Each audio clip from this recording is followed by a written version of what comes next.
Hey, you Prep Panthers. So we got another tutorial for you today. With this one, we're going to be looking at the momentum equation. All right. So for the momentum equation, for starters, we want to examine the equation, right? Get a chance to familiarize ourselves with the different variables in the equation. What do they represent? What do they mean? Then we're going to discuss the units of the equation. Okay.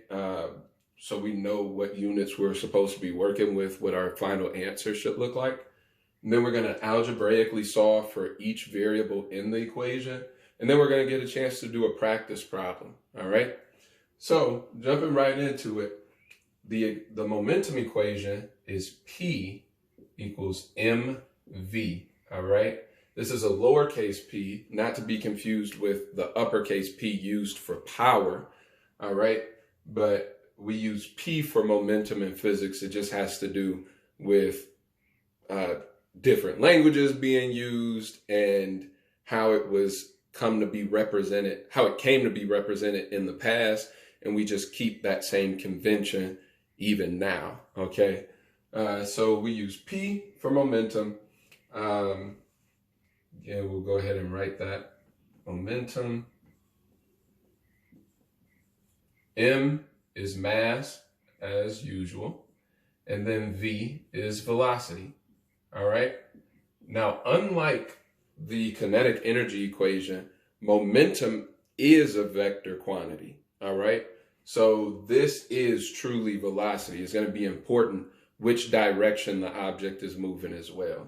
All right. But we're not working with any very complicated problems where we're going to really need to keep track of that. So I would say don't worry about it at this point, but it's important to know that the direction is important in momentum. All right.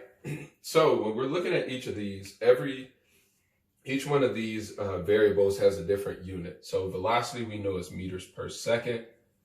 Mass we know is in kilograms. And now momentum, this is probably the simplest unit to work with because we don't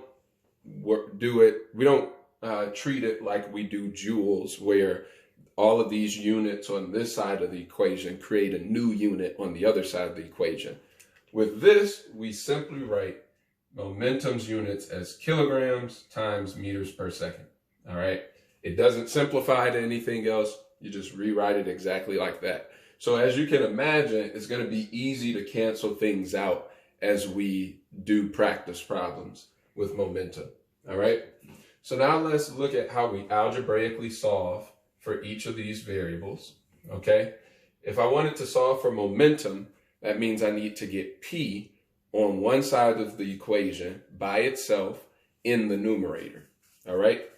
It is already set up that way. So I don't need to rearrange this equation at all if I'm looking to solve for momentum. All right. So that is your final setup equation before you plug things in for momentum.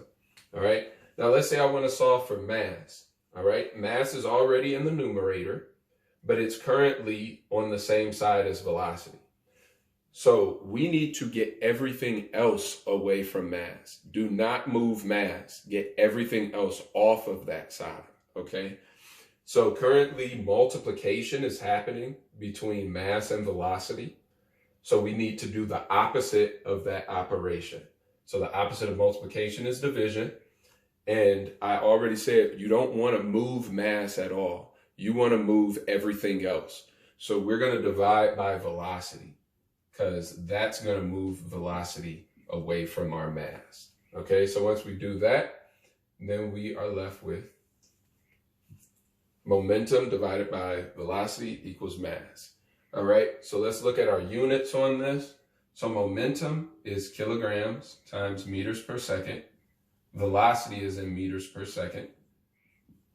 Our meters per second cancel out and we're left with kilograms, which is indeed the unit of mass. All right, now let's go ahead and erase this and solve our equation for velocity. All right, so again, velocity is already in the numerator, okay, but it's connected to m.